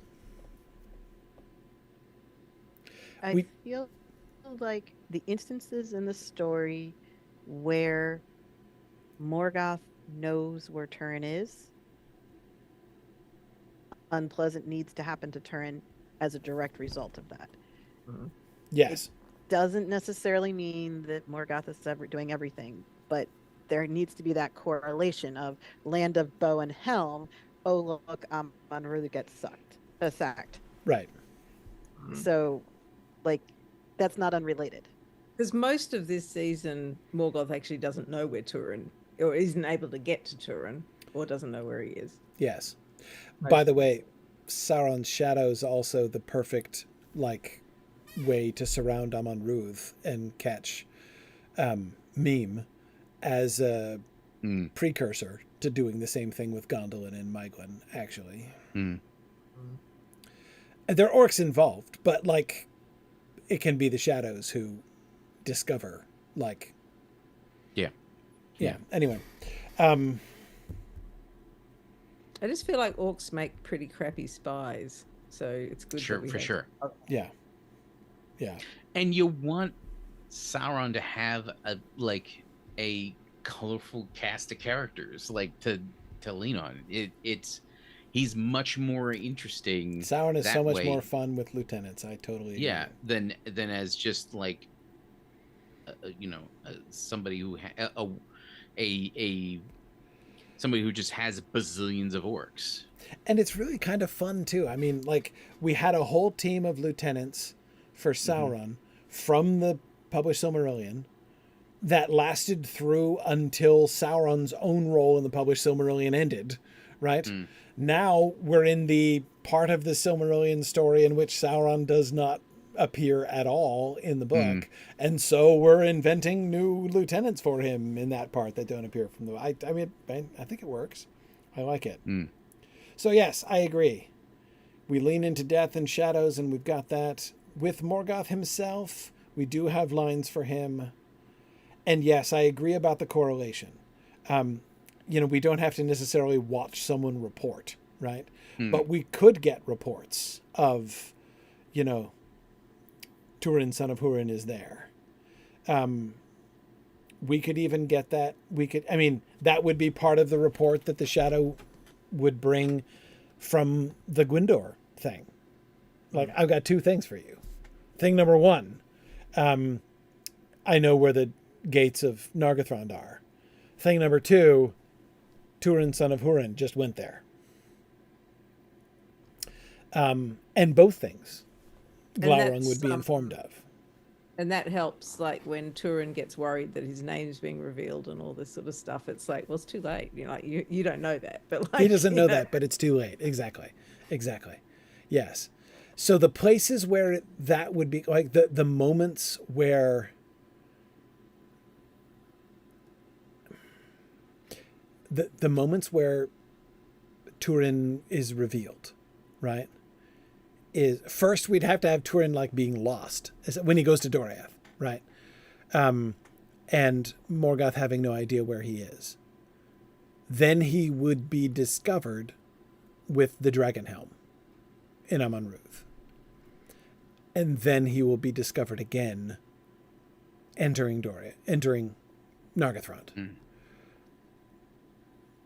And then he will be discovered again in Brethil with the woodman. Which is why Glaurung goes after him. Yeah, there's room for that. Yeah. Okay, so there's really not very many points at which the information of his whereabouts needs to get back to Morgoth. Not this season. Yeah, really just Amon-Ruth this season is the only one. And then potentially Nargothrond at the very end. The Amon-Ruth thing, we don't have to see the spy report in. We can have Morgoth taunt Hurin that he knows where his son is. And we don't need to know how he knows that. Right. But yes, that's my favorite mechanism for, like, updates about what Morgoth knows. To have a taunting Hurin session from Morgoth, right? Yeah, that's fun. We're going to need to check in with them a few times. Because we need reminders that Hurin is still alive and watching. right, so episode 1 we establish somewhere around the land of Bow and Helm, we taunt, and then at the end something probably. So like probably 3 check-ins with Hurin and Morgoth. Yeah. That the final taunt at the end can be how we know that they learned that Turin is going there, and like that what the Shadow has learned. That's how we find out that, and he can taunt him with Glaurung, right? Like Glaurung, the dragon is coming, and say something ominous about what the dragon is going to do with his children. So what does Gothmog feel about Glaurung's rise to sort of number one status?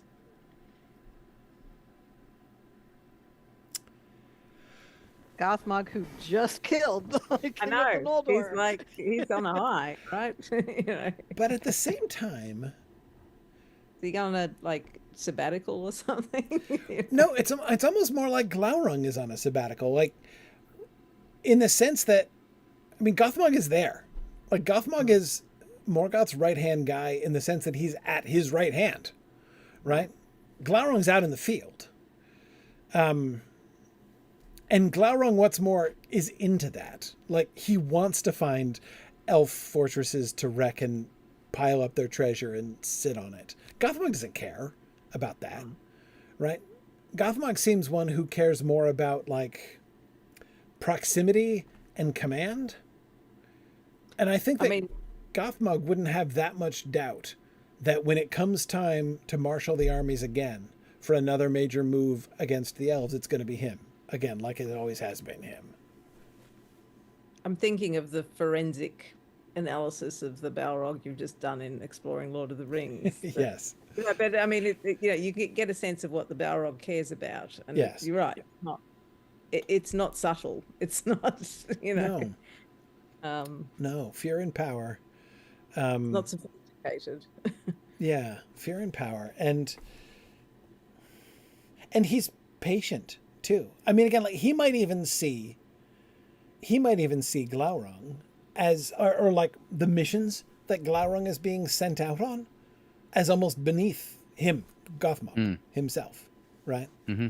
This is not what he does, right? So Glaurung is sent out to mop up the remnant of the Fëanorians after Gothmog and his army smashed them. Okay, go ahead. That's not destroying armies en masse in the field. Yes. Gothmog's pride is in smashing things in the field of battle. Like, that's what he does. That's who he is. And I guess he's been there the longest with Morgoth. Yeah. Yeah, so he's since got to be before quite about his the descent into Arda. And Sauron was the real threat to that, right? Yeah. Sauron was the interloper who was, or looked like, he could supplant Gothmog as Morgoth's actual right-hand guy. Mm-hmm. But now Sauron is off doing his own thing and losing and getting embarrassed. And the dragon is also, like, would you think that he would have a certain amount of disdain for Glaurung because Glaurung's like a creature thing. Yeah, he's like a animal, right? Yeah.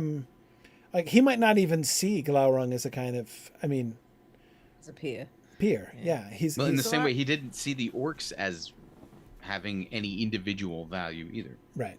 But Glaurung has a Maya spirit, so yeah, he does. So no, in that sense, he's a peer, but he is very much embodied in a actual creature body, right? Which Gothmog would be disdainful of.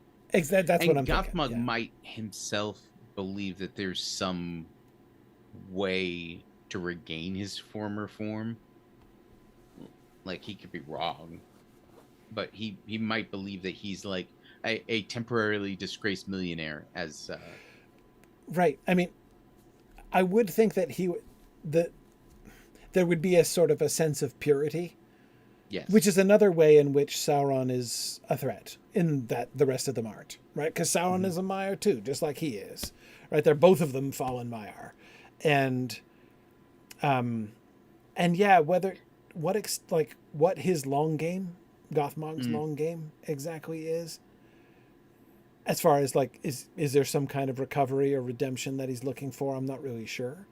Not redemption for not sure. Redemption but exactly, but maybe when Morgoth eventually and ultimately defeats Iluvatar himself, well then, the world's the universe is their oyster. I imagine that Gothmog, having just, been killed the High King of the Noldor, is at his most kind of satisfied. Mm-hmm. Job done. Yeah. Since the death of Fëanor, yeah. Yeah, and I guess that's what I meant by sabbatical. He's going to kind of rest on his laurels for a bit. He's not going to worry about not being given work. Yeah. Agreed. Okay, 2 quick things, comments that I missed that I feel that I should bring up. One, if Sauron infests the Barrow Downs too early, humans will stop burying their dead there. He doesn't have to infest them. This is a one-off. And the future, what this is a foreshadowing of the future investment of the. So when the Witch King is headed north, he knows this technique, and he goes back there and does it again. So, so this is not a continuous. There aren't many Barrow-wights. There's one proto Barrow-wight, and the other, Gregory said Galadriel gets Tom Bombadil to take out the proto Barrow-wight. Involving Tom Bombadil that could be on the table, actually. That's gonna have to happen. Could be on the table. Galadriel and Tom Bombadil buddy cop spinoff. Well, they've And had no an one knew they example. wanted. Yes. I think there's room. I think there's room for that. Something along those lines. At the very least, we'd almost have to have a Galadriel consultation. But with Tom Bombadil. He teaches her the chord progression to dispel Barrow-wight. Exactly. Right. I'll teach you the song for him. Yeah. Your songs are good, but they could be stronger. I think I can help. I like that. Yeah, that's good. Okay. Awesome. Well, let's see. Hang on. Did we answer most of the questions? Yes, we did. Mm-hmm. Good. Okay. And we invented Look a at new us. lieutenant. I'm excited. Yeah. I like the Shadow Master thing. Mm. That's good. Oh, that's okay. the name, right? The Shadow Master. Yeah. Shadow Master. Some Elvish for that. Yeah. Isn't that Turin's name for himself when he goes out on the marches with Beleg? Is it? No, we said it would be something that sounds like an angsty teenager would name Oh, himself. yeah. So it can't be Master of Fate yet, but Yeah. Shadow Master. Shadow Master 2497. yeah. Exactly. Something like that. All right. So our next session, so we won't be meeting. So our string of consecutive 2-week sessions is at an end. I won't be around in 2 weeks. So we'll be the week after that on May 7th. And I'm going to be a little later than usual that day. I have a thing I have to do that's going to probably go up until about 4:30. So we're still going to do that day because it's better than putting it off for another week at that point. But brace yourselves for this shock. We might be starting a little bit late. What? I know. Not us. I know. It's unheard of. But yeah, that'll be next time. So May 7th by about 4:30 p.m. Eastern time is the goal.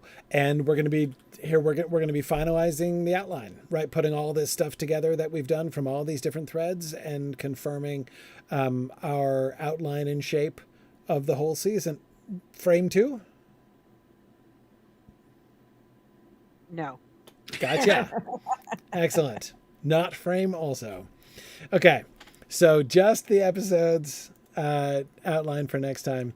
And then we're really in the home stretch before we start looking at individual episodes. So that's going to, we are approaching the point where the story really unfolds in detail, which is great fun.